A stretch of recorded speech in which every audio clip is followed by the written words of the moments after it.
Assalamualaikum warahmatullahi wabarakatuh.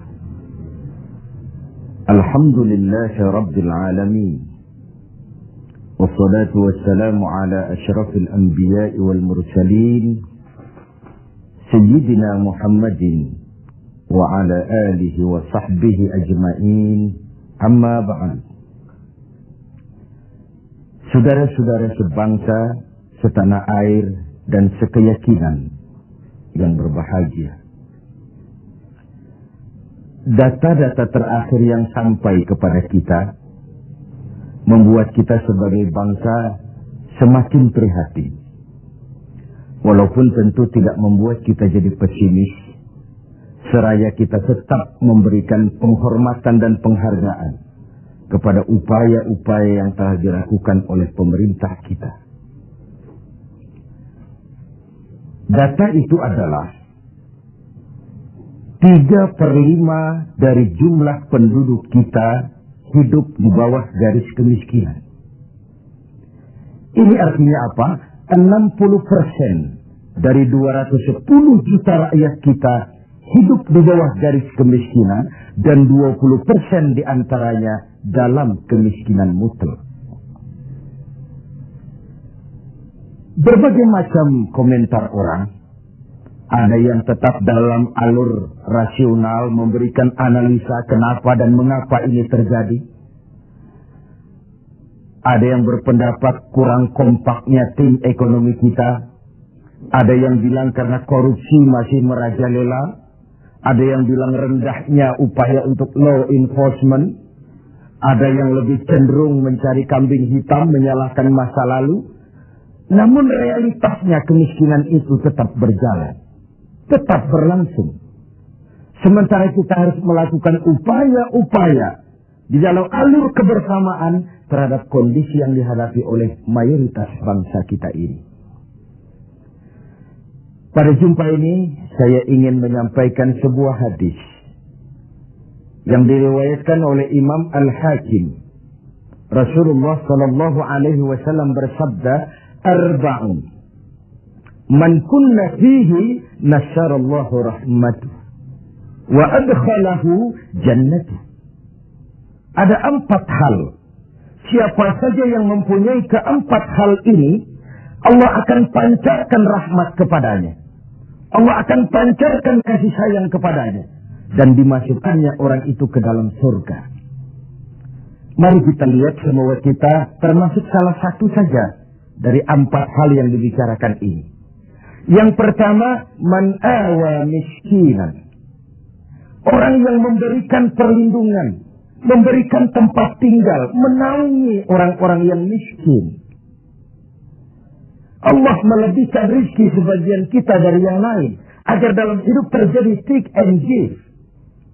Karena bagaimanapun kita ini saling memerlukan. Tidak ada orang hebat yang bisa hidup sendirian. Betapa dan siapapun kita memerlukan yang lain. 60% rakyat kita hidup di bawah garis kemiskinan dan bukan mereka punya mau. Padahal subhanallah, kita diberikan negara yang begini kaya, hijau, rangau, subur, makmur. Bumi kita mengandung gas, batu bara, minyak, laut kita kaya, hutan kita kaya. Negara kita kaya dan penduduk kita miskin. What's wrong? Tapi pertanyaan ini bisa mengundang berbagai macam polemik. Oleh karena itu, saya ingin mengetuk hati kita semua. Allah akan memancarkan rahmatnya kepada orang-orang yang santun, berpihak kepada orang-orang miskin. Hukum sering tidak berpihak kepada kemiskinan. Kebenaran sering tidak berpihak kepada kemiskinan. Sehingga dengan demikian, tersudutlah dia di pojok-pojok kehidupan. Padahal ini masalah kita bersama.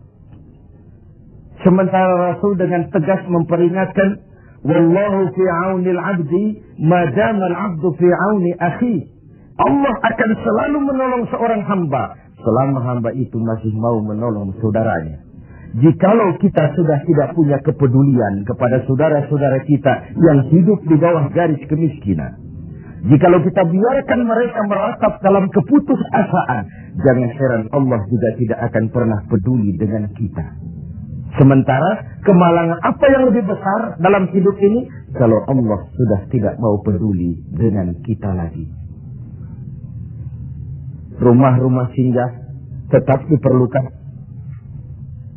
Pemandangan sehari-hari kita lihat anak-anak kita dalam usia sekolah terpaksa harus berjemur panas terik, terguyur hujan, tidur di tepi-tepi jalan oleh karena tekanan kehidupan, oleh karena sulitnya lapangan pekerjaan, oleh karena kemiskinan-kemiskinan yang dialami.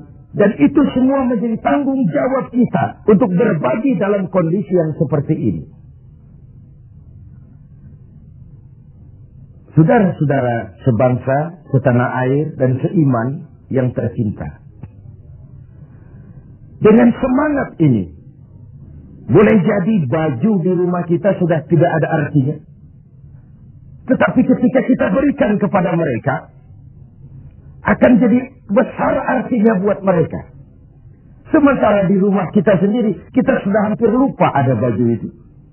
Tidak tersentuh sama sekali. Beratkah kita memberikan sesuatu yang di tangan kita sudah tidak begitu berarti, sementara akan jadi pengarti yang paling besar bagi orang lain. Satu sisi ada orang sakit perut karena kekenyangan, sisi lain orang merintih karena kelaparan. Tidak bisakah kita menyisihkan sebagian saja supaya kita tidak berlebihan dan tetap sehat, sementara yang lain juga tetap tidak merintih kelaparan karena kekurangan makan? Kemiskinan merupakan musuh kita yang paling utama.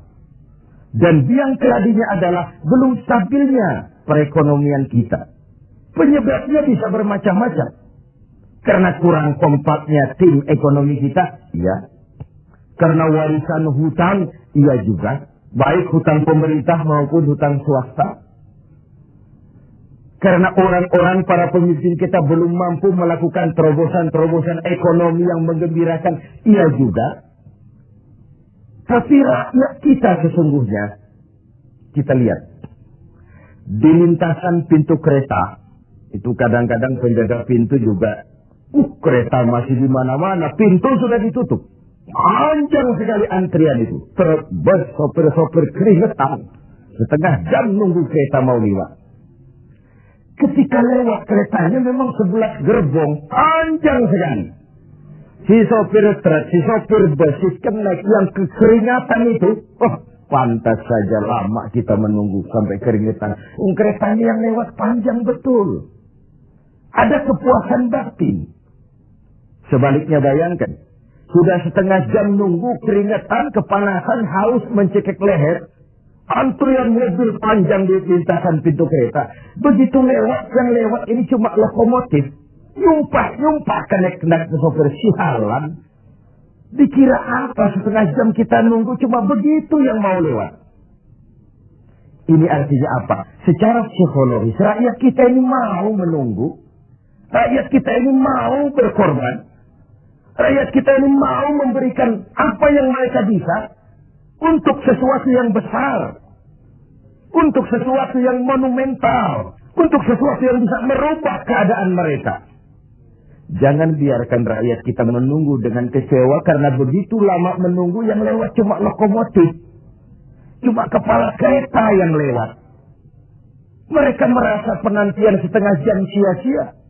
Pengorbanan peras keringat, haus mencekik leher. Jadi konyol ketika yang lewat cuma sebuah lokomotif. Begitulah. Kadang kita masih terkontaminasi oleh pola lama. Sebagian dari pemimpin kita masih memandang bahwa jabatan itu fasilitas dan kekuasaan. Lebih celaka lagi bahwa jabatan adalah jalan pintas untuk menuju kaya. Merasa giliran. Kemarin kan giliran kamu, sekarang giliran saya. Sepanjang jabatan masih dianggap sebagai fasilitas dan kekuasaan, apalagi jalan pintas untuk menuju kaya, itu rampok. Negara sedang sakit. Ini musim kerja bakti. Pesta sudah selesai. Ini saatnya kita cuci piring. Kita, dalam artian seluruh komponen bangsa. Ya birokratnya, ya teknokratnya, ya ekonomnya, ya agamawannya, ya politisinya. Semua kita. Ini merupakan tanggung jawab kita secara bersama-sama. Man awa miskinan. Orang yang santun kepada orang-orang yang miskin. Memberikan tempat bernaung, tempat tinggal. Mendidik, memberikan kesempatan pendidikan kepada anak-anak mereka. Sehingga anak-anak itu, yang juga anak-anak kita, punya hak menatap hari esok dengan pasti. Punya hak menggantungkan harapan dan cita-cita. Seperti juga anak-anak lain punya harapan dan punya cita-cita. Marilah kita semua menyadari, hidup ini sebuah putaran menunggu giliran. Dan jabatan adalah amanah.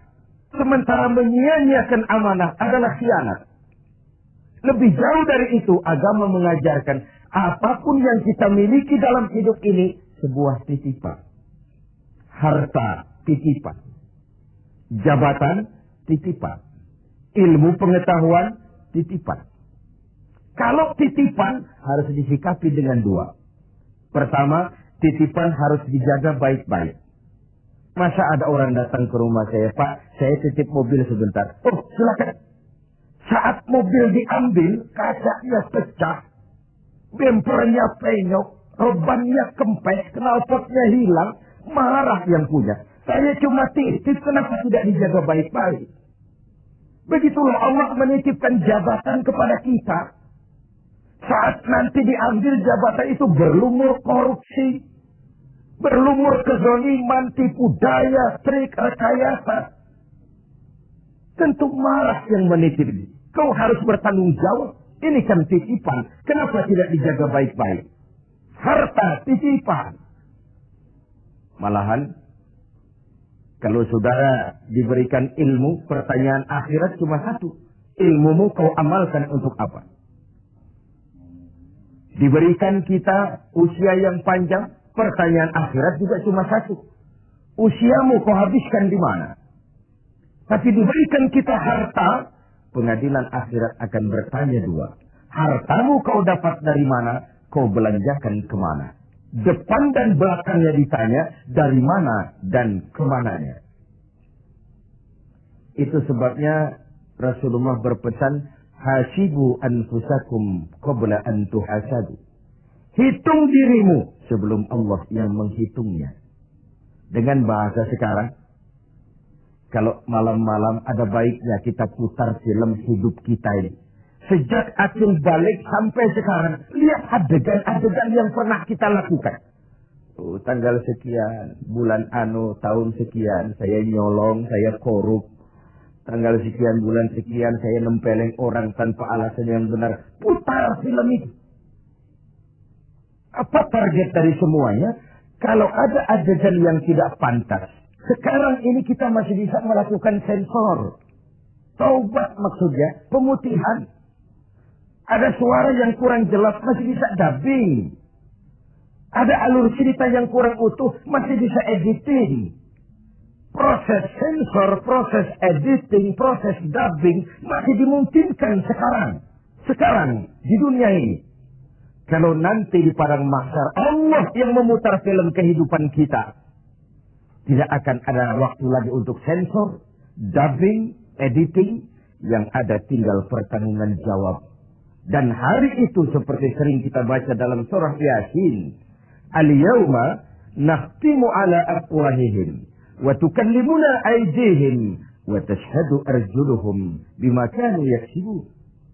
Mulut mereka kami gembok, tangan mereka akan laporan, dan kaki mereka akan memberikan kesaksian terhadap apa saja yang telah mereka lakukan.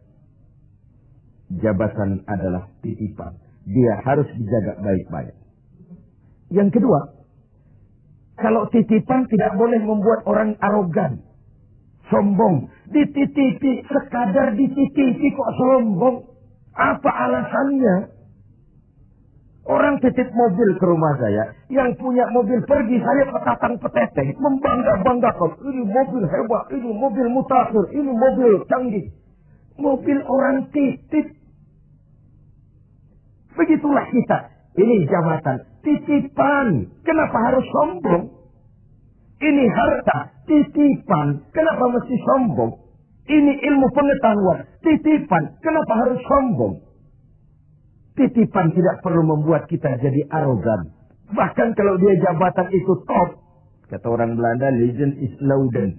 Memimpin adalah jalan menderita. Pemimpin adalah orang yang kesepian. Di dunia diikat dengan berbagai macam aturan. Di akhirat akan dibuka perkaranya yang besar-besar. Kesepian karena pada dasarnya pemimpin mengorbankan privasinya. Bahkan keluarganya. Seorang presiden, seorang wakil presiden tidak punya anak, tidak punya ibu, tidak punya bapak, tidak punya paman. Yang punya paman itu pribadinya. Kalau presiden punya anak, lalu anak-anaknya jadi warga negara kelas 1, ikut-ikut ngurus negara, kan ini penyakit kita. Biarkan pemimpin sebagai pemimpin. Karena memimpin adalah jalan menderita. Dan pemimpin pada umumnya orang-orang yang kesepian. Ini musim kerja bakti. Hanya dengan semangat kebersamaan. Ke atas saya mengingatkan. Ke bawah saya mengimbau. Mari kita berbagi rasa. Dengan saudara-saudara kita yang hidup di bawah garis kemiskinan. Karena bukan saja ini tanggung jawab nasional. Tapi juga tanggung jawab keagamaan. Seorang muslim baru sempurna imannya. Jikalau dia merasakan apa yang dirasakan oleh tetangga sebelahnya.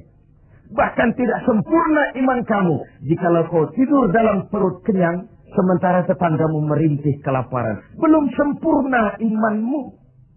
Begitu kepekaan Islam sampai iman dijadikan taruhan terhadap perbaikan nasib orang-orang miskin. Bukan sekadar sebuah slogan. Bukan sekadar sebuah simbol. Tapi sebuah realita kehidupan beragama. Tangan di atas lebih baik daripada tangan di bawah. Orang mukmin yang kuat lebih disukai Allah ketimbang orang mukmin yang lemah. Lemah ekonominya, lemah pendidikannya, lemah jaringan sosialnya, lemah kebudayaannya. Orang mukmin yang kuat lebih disukai Allah daripada orang-orang mukmin yang lemah. So, kalau kita dalam posisi itu, sekaranglah waktunya untuk berbuat.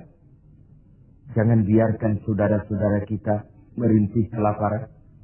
Anak-anak dalam usia sekolah terpaksa keleleran di jalan. Atau terpaksa harus kerja di bawah usia. Memang kadang kita berhadapan dengan siklus, lingkaran setan. Pendapatan rendah. Kenapa? Karena kemampuan rendah. Kemampuan rendah kenapa? Karena pendidikan rendah. Pendidikan rendah kenapa? Karena kurang gizi. Kurang gizi kenapa? Karena biaya hidup tinggi. Biaya hidup tinggi kenapa? Karena pendapatan rendah. Begitu berputar lingkaran setan ini. Tapi what can we do now? Apa yang bisa kita lakukan sekarang? Buat tetangga kita, buat masyarakat lingkungan kita, setidaknya man awa miskinan. Orang yang menolong orang-orang miskin. Memberikan tempat tinggal. Melindungi mereka. Akan dipancarkan rahmat Allah kepada mereka. Kasih sayang Allah akan berlimpah. Si miskin mungkin tidak akan bisa membalas. Tapi Allah akan memberikan balasan. Melalui jalan yang tidak pernah kita sangka. Ketimbang kita mencari kambing hitam. Oke lah, yang salah tetap salah. Tapi kan dengan argumen, bukan dengan sentimen. Untuk menegakkan kebenaran, bukan untuk menang-menangan. Zaklik, tidak personik. Menyentuh dan bukan menyinggung. Biarkan hukum tetap tegak. Biarkan penataan ekonomi kita tetap profesional. Sementara kita yang oleh Allah diberikan sedikit kelebihan. Sedikit kemampuan. Mari kita berbagi untuk mengatasi persoalan bangsa yang memang berat ini. Ini yang pertama.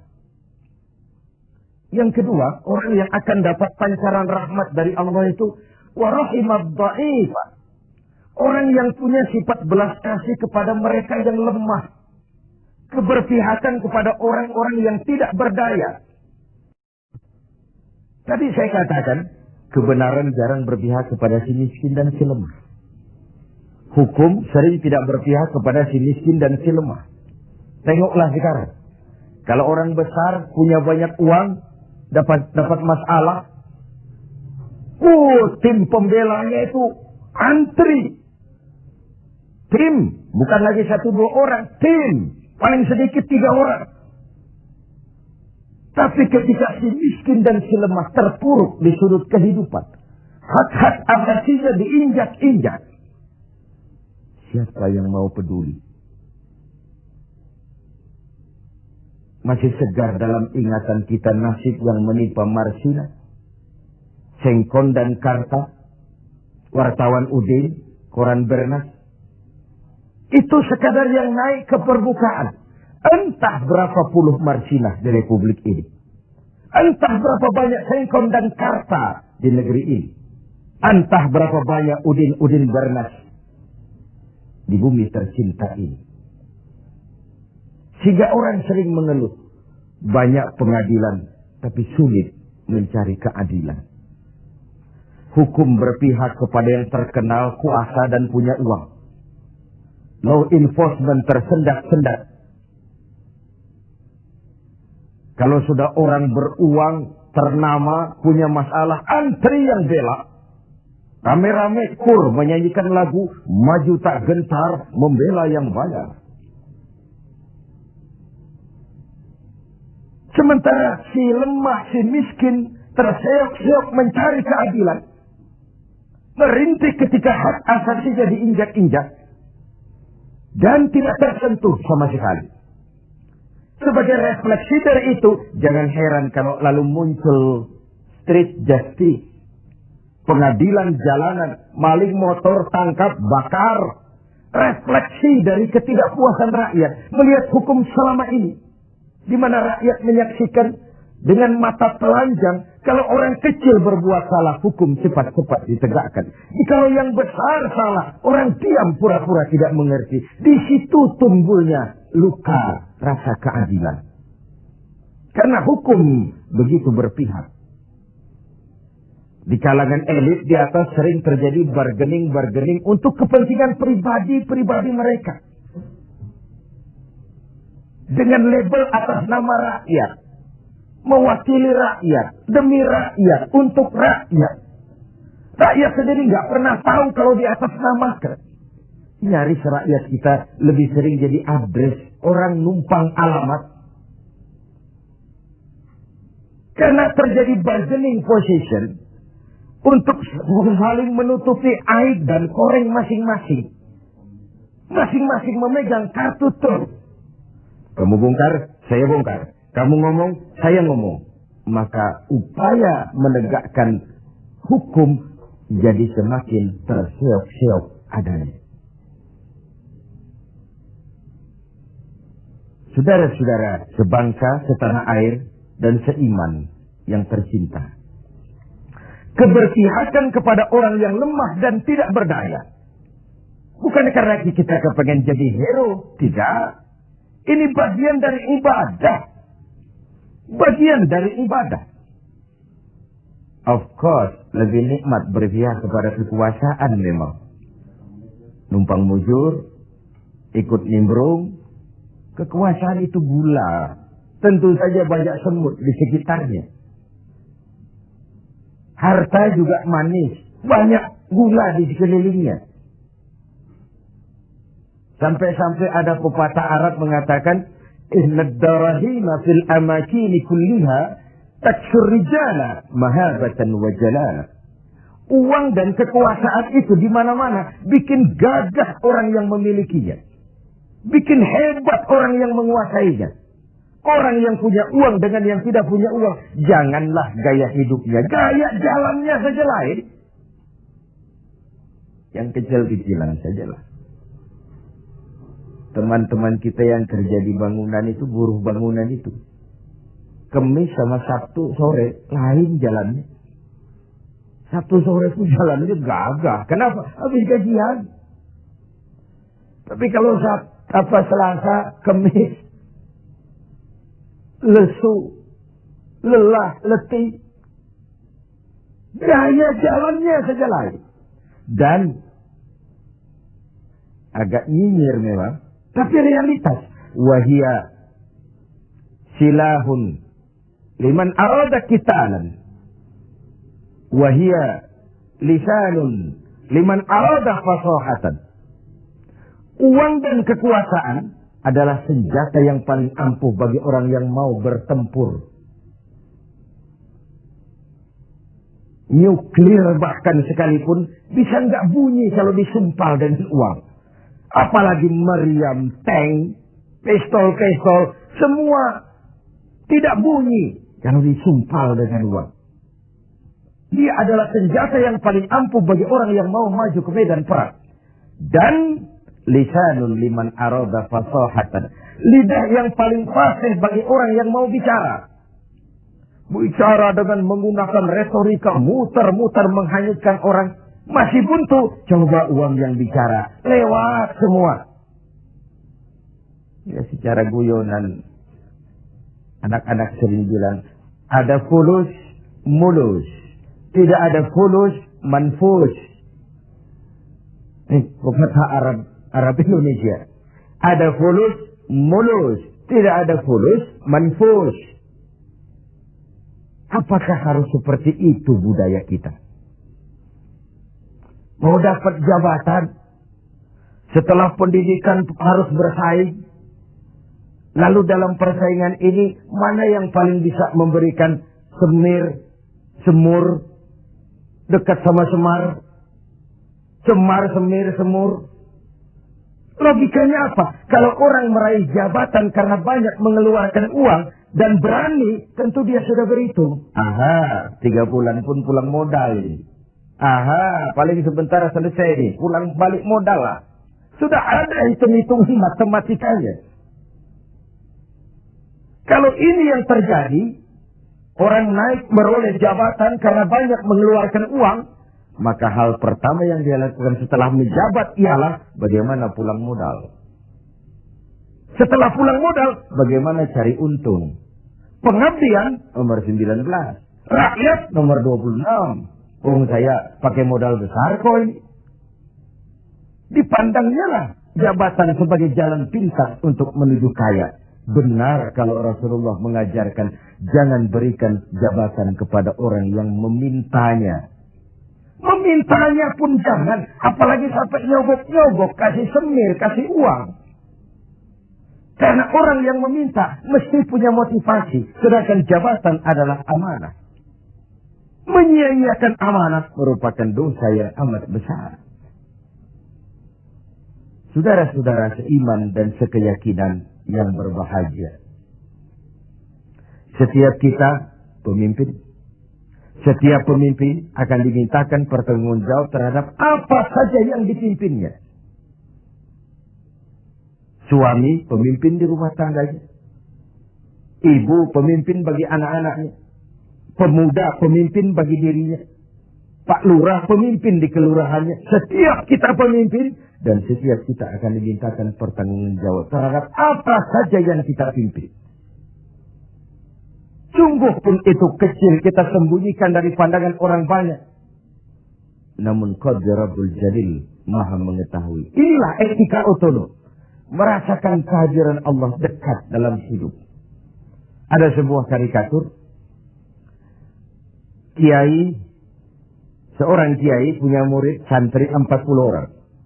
Dari 40 orang ini ada 1 orang yang mendapat perhatian agak istimewa dari kiainya.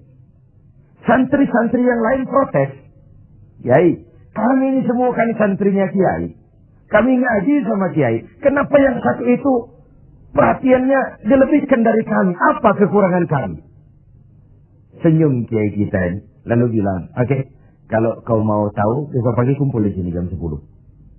Esoknya jam 10 kumpul 40 santri, termasuk yang dapat perhatian istimewa tadi. Anak-anakku, kata kiai, Hari ini saya ingin memberikan pelajaran kepada kalian semua. Masing-masing kalian aku berikan seekor anak ayam dan sebilah pisau. Bertebaranlah kalian dengan anak ayam seekor dan sebilah pisau ini. Cari tempat yang tidak ada yang lihat. Sembelih ayam itu di situ. Cari tempat yang tidak ada yang lihat. Sembelih ayam itu di situ. Anak ayam itu. Bertebaranlah santri mencari tempat yang dipesan kiai tadi. Cari tempat yang tidak ada yang lihat. Ada yang masuk ke dalam gua. Gelap, tengok kiri kanan, tidak ada orang. Potong anak ayamnya. Ada yang cari semak belukar. Noleh kiri kanan, tidak ada orang. Potong. Ada yang naik ke gunung tinggi. Ada yang ke tepian sungai. Macam-macam. Alhasil, pada waktu yang ditentukan berkumpullah ke 40 santri ini. Bagaimana? Tanya Pak Kiai kita. Lapor Kiai, sudah kami sembelih semua. Sudah semua, sudah. Majulah santri yang satu ini, yang dapat perhatian lebih ini. Saya, Kiai, kenapa? Saya tidak bisa menyembelih anak ayam yang Kiai berikan tadi. Kenapa? Kenapa tidak kau sembelih? Tadi waktu mau berangkat Kiai pesan, cari tempat yang tidak ada yang lihat, sembelih anak ayam itu di sana. Saya sudah berusaha, Kiai. Saya pergi ke gunung yang tinggi, ke lembah yang curam, ke semak belukar, ke hutan belantara, ke dalam gua bahkan. Tetapi kemanapun saya pergi, dimanapun saya berada, Allah tetap melihat, Kiai. Saya tidak bisa menyembelih ayam, anak ayam ini seperti pesan Kiai tadi. Kiai senyum, lalu menghadapi 39 santri yang lain. Nah, kau tahu kan kenapa dia lebih istimewa dari kalian semua? Dia punya etika otonom. Dia merasakan kehadiran Allah dekat dalam hidup. Tengoklah dalam upaya memberantas korupsi di negeri ini. Berapa banyak tim yang sudah kita bentuk. Berapa banyak operasi yang sudah kita lancarkan. Entah yang namanya operasi kilat, operasi Raja Wali, operasi Halilintar, operasi Gledek. Tim ini, tim itu, tim ini, tim itu. Ketika terbentur gunung, timnya bubar. Operasinya selesai. Sementara korupsi tetap berjalan. Mari kita kembali kepada nurani. Dalam kondisi negara kita terpuruk, ekonomi kita begini rupa, 60% rakyat kita hidup di bawah garis kemiskinan. Masih bisakah kita menyalahgunakan jabatan untuk kekayaan pribadi? Masih maukah kita memperkaya kelompok sendiri dengan menyia-nyiakan rakyat banyak? Masih tegakah kita bermain-main dengan hukum? Kita tahu sesuatu itu benar, tapi terus kita injak. Kita tahu sesuatu itu salah, tapi terus kita kerjakan. Kita tahu sesuatu itu benar, tapi kita tidak berupaya membelanya. Benar, kalau Rasulullah Sallallahu Alaihi Wasallam pernah mengajarkan sebuah doa. Allahumma arinal haqqa haqqa warzuqna ittiba'ah wa arinal batila batilan warzuqna ijtinabah. Ya Allah, tunjukkan kepada kami bahwa yang benar itu adalah benar. Berikan kami kemampuan, kekuatan, kemauan untuk membela, mengikuti yang benar itu. Tunjukkan juga kepada kami bahwa yang salah itu salah. Berikan kami kekuatan, keberanian, kemampuan, kemauan untuk menjauhi yang salah itu. Ini artinya apa? Banyak orang tahu sesuatu itu benar, tapi dia tidak berdaya mengatakan itu benar. Dia tidak punya kekuatan untuk membela yang benar. Dia tidak punya kemauan untuk menyampaikan yang benar. Sebagaimana banyak juga orang tahu sesuatu itu salah, batil, zalim, tidak benar, inkonstitusional. Tapi dia tidak punya daya, kekuatan dan kemampuan untuk menghindari yang tidak benar itu. Yang terjadi kemudian di masyarakat adalah kerancuan. Bisa saja terjadi yang benar dianggap batil, yang batil menjadi hak, yang halal dikatakan haram, yang haram menjadi halal, atau setidaknya disamarkan. Kerancuan nilai ini membuat masyarakat menjadi tidak menentu. Oleh sebab itu, keberpihakan kepada yang lemah seperti dianjurkan dalam hadis ini. Rahimat dhaif, orang yang bersifat kasih sayang kepada orang-orang yang lemah. Selain ada pula versi hadis Nabi yang menyatakan irhamu salasatan minan nas, kasihanilah 3 macam manusia. Dikasihani siapa? Pertama, azizan zalla, orang terhormat yang jatuh hina, pejabat tinggi yang pensiun, terkena post power syndrome. Itu kalau tidak kuat mentalnya, mengalami semacam frozen emotional attitude. Dan itu yang masih menghinggapi para birokrat kita sekarang. Dengar mau ada mutasi ke asap burusu, cari orang pintar, cari mbah. Sholatnya masih menghadap Allah, tapi urusan kayak begini, cari orang pintar, cari mbah. Jadi iyyaka na'budu wa mbah nasta'in. Ini kan tidak konsisten, mukhtalif, mencampur aduk yang hak dengan yang batil. Akhirnya segala macam cara diusahakan. Dia merawat jabatannya bukan dengan prestasi kerja yang baik, bukan dengan kondite karena memang melaksanakan tugas dengan sebagaimana mestinya, tapi banyak melakukan menangi atasan, suap sana, semir sini, semur situ. Azizan zalla, orang terhormat yang jatuh hina, terkena post power syndrome, tidak sadar hidup ini kok cuma nunggu giliran kan. Ada saat datang, ada waktu pergi, ada hari lahir, ada saat kembali, ada waktu dilantik, ada saat menyerahkan jabatan. Wa tilkal ayyamu nudawiluha bainan nas. Hari itu kami putar di antara manusia. Apa yang kekal? Yang tetap adalah perubahan. Perubahan itulah yang tetap itu. Ini yang pertama. Yang kedua, ghaniyan qad iftaqar, orang kaya yang jatuh miskin. Ini kalau tidak kuat mentalnya bisa gila. Hidup serba ada, sama dengan pejabat tinggi. Datang dihormati, kemana-mana dikawal, tiba-tiba pensiun nongkrong di warung Tegal nggak ada yang negor. Kalau tidak kuat mentalnya, dia bisa sableng. Orang kaya yang jatuh miskin, biasa hidup serba ada, serba mewah, serba uang. Tahu-tahu dihadapkan oleh kenyataan dia tidak punya apa-apa. Dia bukan apa-apa. Itulah sebabnya kalimat inna lillahi wa inna ilaihi raji'un bukan sebuah ucapan sekadar saat kita menghadapi musibah. Itu kesadaran batin yang paling tinggi dari seorang muslim. Segalanya datang dari Allah, segalanya akan kembali kepada Allah. Kalau satu saat saya harus melepaskan jabatan yang saya senangi, kenapa harus berat? Bukankah ketika terlahir dahulu tidak ada jabatan yang saya bawa? Kalau saya harus melepaskan harta yang saya miliki, kenapa saya harus berat?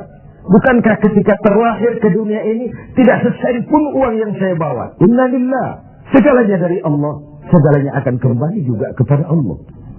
Kesadaran moral yang paling tinggi, segalanya dari Allah, segalanya akan kembali kepada Allah. Lalu orang ketiga yang perlu dikasihani kata Nabi, faqihan yal'abu bihil juhal, ahli fikih, ahli hukum, ngerti syariat, tapi dipermainkan oleh orang bodoh yang kebetulan punya uang dan kekuasaan. Dan uang serta kekuasaan itulah yang jadi sponsor. Tolong carikan dalil supaya ini kelihatannya halal, paling tidak haram-haram dikit lah. Sibuklah si ahli fikih buka kitab carikan dalil untuk menghalalkan yang haram itu. Tolong carikan alasan supaya ini boleh. Sibuk menurunkan kitab untuk memberikan legitimasi terhadap kebatilan. Orang ahli fikih yang dipermainkan oleh orang bodoh yang punya uang dan kekuasaan. Inilah realitas. Sehingga benar kalau Nabi mengatakan sebaik-baik umara adalah yang mendekati ulama. Sejelek-jelek ulama yang mendekati umara. Kalau umara mendekati ulama, tendensinya apa? Mau minta proyek sama kiai? Tentu tidak, paling minta didoakan, minta yang baik-baik. Tapi kalau umara membebek, mendekat, menjilat kepada ulama, menjilat, mendekat, membebek kepada umara, tentu ada something, ada sesuatu. Saudara-saudara yang terhormat, saya kembali kepada masalah 4 hal yang mendatangkan rahmat Allah tadi, yaitu yang kedua, rahimad dhaif, orang yang bersifat belas kasih kepada orang-orang yang lemah, keberpihakan kepada rakyat. Ini yang diperlukan sekarang. Ini akan menumbuhkan trust, kepercayaan. Kita bicara soal kesulitan ekonomi, ini kan masalah yang sudah mendunia. Bukan cuma Indonesia, tapi tetangga-tetangga kita sudah hampir sembuh semua. Malaysia sudah sembuh, Thailand sudah sembuh, Filipina sembuh, bahkan Korea lebih menakjubkan. Bukan saja sembuh, tapi dia sudah tidak punya sangkut paut lagi dengan negara donornya, IMF. Sudah diselesaikan hutangnya. Apa yang dilakukan Korea? Membangun semangat kebersamaan. Rakyatnya mengumpulkan emas sekian ton. Pemerintah mengeluarkan obligasi. Kok mau rakyat mengumpulkan emas? Itu tadi. Masih ingat? Sopir truk, sopir bus, kenek-kenek nunggu setengah jam dilintasan pintu kereta. Kalau lokomotifnya yang panjang lewat, ada kepuasan batin. Pas rakyat percaya kepada pemimpinnya. Ini yang perlu ditumbuh kembangkan. Sehingga terkumpullah emas sekian ton. Lalu Korea menghidupkan yang namanya home industry. Tulang punggung perekonomian tetap koperasi yang bersifat kerakyatan. Dan dia berhasil bangkit dari kesulitan ekonomi. Rasa kepercayaan itu penting. Karena rakyat merasa pemimpinnya adalah bagian dari mereka. Ini yang Rasulullah saja dituntun oleh Al-Quran. Qul innama ana basyarum mislukum. Katakan kepada mereka Muhammad, aku manusia seperti kau. Seperti kalian semua. Apa artinya ini? Jangan menempatkan dirimu di atas yang lain. Jangan pemimpin mendatangi rakyat sebagai sosok penguasa, sebagai sosok malaikat, sebagai sosok sinterklas. Datanglah kepada rakyat sebagai bagian daripada rakyat itu sendiri. Saya tertarik dengan ungkapan Presiden Republik Rakyat Cina pada saat dilantik. Apa katanya? Berikan kepada saya 100 peti mati. Yang 99 akan saya gunakan untuk koruptor di negeri ini. Yang 1 akan saya pakai sendiri kalau kamu lihat saya tidak benar. Sebuah ungkapan yang menampilkan kesungguhan dan keteladanan. Siapkan 100 peti mati. Yang 99 untuk para koruptor di negeri ini. Yang 1 akan saya pakai sendiri kalau kamu lihat saya tidak benar. Sebuah negeri Cina yang nyaris ateis, komunis, mempunyai landasan moral yang begitu tinggi untuk memberantas korupsi, menciptakan pemerintah yang bersih dan berwibawa. Mengapa kita yang berpancasila, yang sila pertamanya ketuhanan yang Maha Esa, yang kita negara walaupun bukan negara agama tetapi negaranya orang beragama, mengapa kita lalu setengah hati terjebak pada bargaining cuma untuk melembagakan pribadi, kepentingan golongan paling tinggi, tapi tidak menyentuh kepentingan rakyat banyak? Satu hal yang patut kita renungkan. Saudara, kita teruskan kepada hal ketiga yang mendatangkan rahmat dari Allah itu apa? Wa rafiqa bil mamluk. Orang yang bersikap lemah lembut terhadap mamluk, hamba sahaya, mustad'afin, orang-orang yang tidak berdaya. Pembantu-pembantu di rumah kita sering kita anggap sebagai pembantu. Kita ora pati ngowong ke wong. Tidak memandang orang itu sebagai orang. Bukan sebagai anggota keluarga, tapi pure pembantu. Padahal dicucinya pakaian kita, dimasaknya makanan kita, dijaganya keamanan di rumah kita, di lapnya lantai rumah kita. Tidak dia mengeluh walau gaji kecil, hidup lebih banyak kurangnya daripada cukupnya. Yang dimaui dari hadis ini adalah keberpihakan kepada mustad'afin, golongan yang lemah, golongan yang tidak berdaya.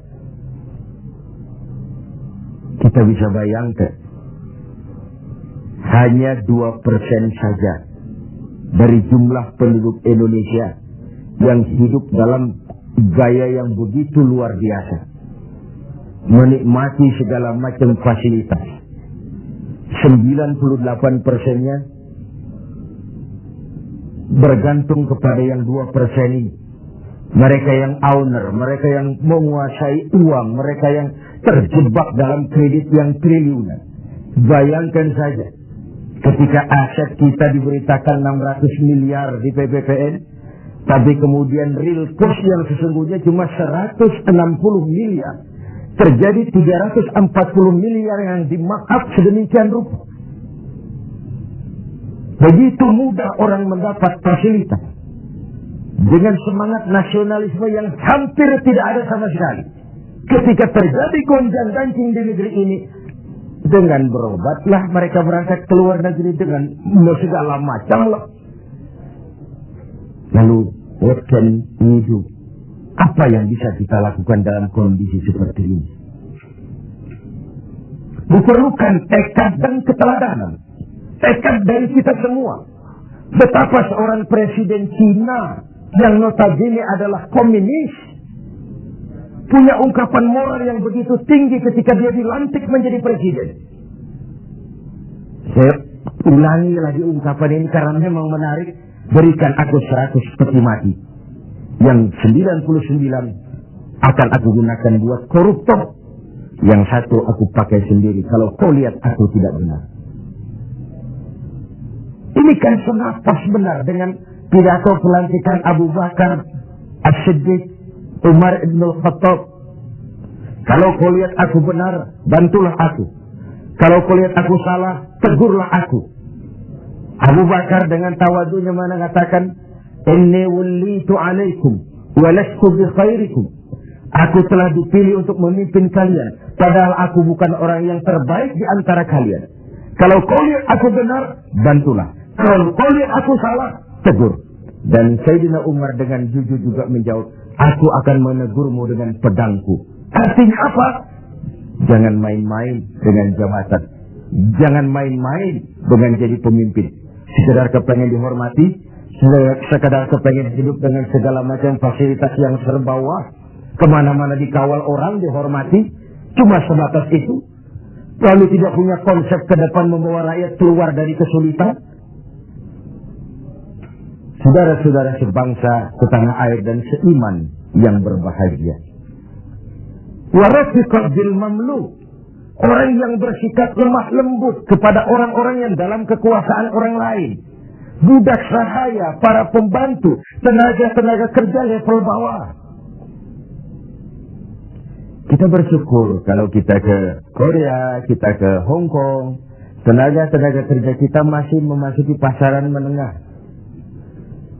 Tapi di beberapa negara lain yang kita kirim tenaga kerja lapangan ke bawah, itu kan potret dari SDM kita. Dan saya katakan berbentuk lingkaran setan, siklus.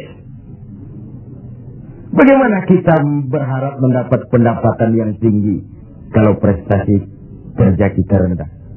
Bagaimana prestasi kerja mau tinggi kalau dasar pendidikannya rendah? Bagaimana pendidikan mau tinggi kalau gizi, menu yang dimakan juga kalorinya rendah? Bagaimana mau mendapat menu kalori dan gizi yang tinggi kalau daya beli lemah? Bagaimana daya beli mau kuat kalau pendapatan juga rendah? Berputar di sekitar itu. Oleh karenanya dituntutlah kepekaan dalam situasi sekarang. Sulit-sulitlah, siapa yang tidak sulit? Yang kaya saja mengeluh, konon yang miskin. Yang masih punya kerjaan saja mengeluh, konon lagi yang sama sekali saja mengeluh, konon yang miskin. Yang masih punya kerjaan saja mengeluh, konon lagi yang sama sekali tidak punya kerjaan. Hopeless, homeless. Dan ini kesulitan kita bersama. Mari kita berbagi. Wallahu fi auni al-'abdi madama al-'abdu fi auni akhi. Allah akan selalu menolong seorang hamba selama hamba itu masih mau menolong saudaranya. Selama kita utuh, kokoh dan kuat, bersatu sebagai bangsa, tidak ada kesulitan yang tidak bisa kita atasi. Hutang-hutang kita, paling tidak kita bisa minta rescheduling, debt rescheduling, penjadwalan ulang. Terlalu riskanlah kalau kita minta pemutihan, karena itu memberikan pengumuman bahwa negeri kita bangkrut. Debt rescheduling. Sumber daya alam kita masih memadai. Banyak terobosan-terobosan yang dilakukan selain membebani rakyat dengan berbagai macam pajak. Pajak ini, pajak itu, pajak ini, pajak itu. Tidak adakah satu upaya selain meningkatkan pajak dengan tambahan hutang dari luar negeri untuk memperbaiki ekonomi ini? Let's be ourselves. Mari kita jadi diri kita. Selama ini kita gagal barangkali sebagai bangsa oleh karena kita tidak mau menjadi diri kita. Negara kita negara agraris, tapi teknologi kita berorientasi kepada high tech. High tech itu artinya high cost, tetapi sekaligus high risk. Yang kita perlukan teknologi yang mengarah kepada agro. Sebuah karikatur sederhana. Tingkat kesuburan yang paling tinggi di negeri kita adalah di Pulau Jawa. Humus kesuburannya itu sampai 15 meter ke bawah. Sedangkan di luar Jawa rata-rata 15 cm tingkat kesuburannya. Wajar kalau lalu ada lahan berpindah, ladang berpindah. Karena tingkat humus kesuburannya cuma 15 cm dari permukaan. Apa yang kemudian terjadi? Tanah-tanah yang subur di Jawa ini ditanami gedung, ditanami beton. Untuk kepentingan high-tech. Lalu sawah kita buatlah di Kalimantan Tengah. Lahan 1 juta hektar. Tanahnya gambut. Proyek gagal total. Triliunan uang menguap. Entah yang di-markup, entah yang disalah alirkan, habislah akhirnya uang setan dimakan jin. Let's be ourselves. Mari kita jadi diri kita. Sebab hanya orang yang tahu benar dirinya, dia akan bisa menempatkan diri. Tetapi pada saat kita sudah tidak tahu siapa kita, apalagi kita mau jadi orang lain, maka kita tidak akan pernah jadi apa-apa. Jangan di bawah bayang-bayang orang lain. Karena bagaimanapun negara donor mau memberikan bantuan karena kepentingan. Apalagi jangan mau jadi orang lain. Jadilah diri kita, itu yang sejatinya. Semangat gotong royong, kebersamaan, kepedulian sebagai budaya yang dimiliki orang-orang tua kita nyaris tercabut dari kehidupan kita. Terjebak euforia tiba-tiba saja atas nama kebebasan, atas nama demokrasi. Kita seakan tercabut dari akar budaya kita. Kita yang santun jadi beringas, kita yang rukun jadi saling mencurigai, kita yang toleran tiba-tiba bermusuhan. What's wrong? Apa sih sebenarnya? Siapa melawan siapa? Siapa nyurigai siapa? Siapa membunuh siapa? Kita anak-anak bangsa satu tubuh yang lahir dari rahim Ibu Pertiwi. Pada layaknya menghadapi kesulitan-kesulitan seperti ini, kita bahu-membahu. Saya ingat almarhum Panglima Besar Sudirman punya ungkapan, tidak ada kemenangan kalau tidak ada kekuatan. Tidak ada kekuatan kalau tidak ada persatuan dan kesatuan. Tidak mungkin terwujud persatuan dan kesatuan tanpa semangat silaturahmi. Mau menang kita keluar dari kesulitan besar ini, harus kuat. Mau kuat kita, harus bersatu. Mau bersatu kita, hidupkan budaya silaturahmi. Islah, kata orang sekarang. Rekonsiliasi, bahasa kerennya. Tidak hanya pada saat memang ada benih-benih disintegrasi, tapi dalam kondisi yang normal. Silaturahmi dilakukan dalam posisi kita sebagai bagian dari rakyat kita. Rakyat memilih pemimpinnya bukan cuma untuk membuka, meresmikan, berkunjung, meresmikan, membuka, meresmikan, berkunjung. Rakyat memberikan amanah kepada kita untuk mengubah keadaan ini, membawa mereka ke arah kehidupan yang lebih pasti dan lebih baik. Saudara-saudara seiman, hal keempat, terakhir, yang mendatangkan rahmat dari Allah adalah wa anfaqa 'alal walidain. Orang yang membelanjakan hartanya untuk kedua orang tuanya. Pada skala yang makro, bagaimana generasi muda menghormati generasi tuanya. Satu hal yang pasti, orang-orang tua kita pernah muda dan kita belum pernah tua. Artinya apa? Paling tidak kita bisa menimba pengalaman. Hidup adalah mata rantai yang berkaitan. Sebuah sukses besar mestilah berangkat dari hal-hal sebelumnya. Listrik yang ditemukan Thomas Alva Edison, mungkin tidak secanggih listrik sekarang. Tapi kapanpun orang bicara listrik, Thomas Edison juga yang kita ingat. Orang-orang tua kita yang telah berjasa membangun negeri ini dengan keringat, air mata, darah, dan nyawa. Hanya bangsa yang besar yang bisa menghargai para pahlawannya. Hanya generasi terhormat yang bisa menghormati orang-orang sebelumnya. Hidup mata rantai yang saling berkaitan. Betapapun hebatnya kita sekarang, kita tetap merupakan produk dari masa lalu. Itu pada skala makro. Pada skala mikronya, menghormati ibu bapak. Tidak ada bahagia bisa ditegakkan tanpa restu keduanya. Dalam hidup kita sering berziarah ke makam-makam yang kita anggap keramat. Tapi sadarkah kita, keramat hidup itu ada di rumah kita. Ibu dan bapak kita. Doanya mustajab, sumpahnya pun manjur. Sehingga Nabi ingatkan, ridallah fi ridal walidain, wa suhtullah fi suhtul walidain. Ridho Allah dalam keridhaan ibu bapak. Murka Allah juga dalam murka ibu dan bapak. Agama mengenal kisah Juraij. Budaya bangsa kita mengenal kisah Simalin Kundang. Sebuah potret, tidak ada bahagia bisa ditegakkan tanpa restu dari ibu dan bapak. Ada orang mengungkapkan, kalau orang tua kaya, anak jadi raja.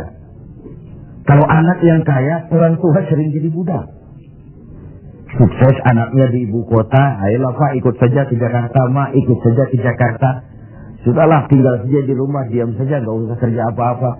Biasa di desa dengan segala aktivitas, begitu ke Jakarta diam, kan tak enak juga orang tua. Akhirnya mulai nyapu-nyapu halaman. Akhirnya tak enak lagi, mulai bantu-bantu ngepel.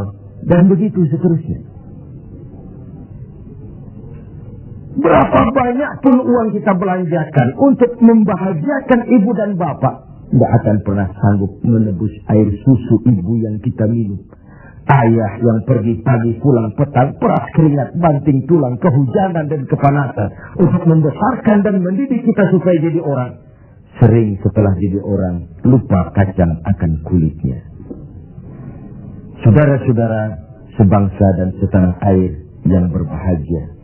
Mudah-mudahan 4 hal yang saya sampaikan pada hadis yang diriwayatkan oleh Al-Hakim ini menjadi sumbangan moral untuk lebih meningkatkan kepedulian dan ikut andil dalam memberikan solusi bagi bangsa dan negara tercinta ini. Jumpa lagi di lain kesempatan. Usikum wa nafsi bitaqwallah. Wassalamualaikum warahmatullahi wabarakatuh. Mm-hmm.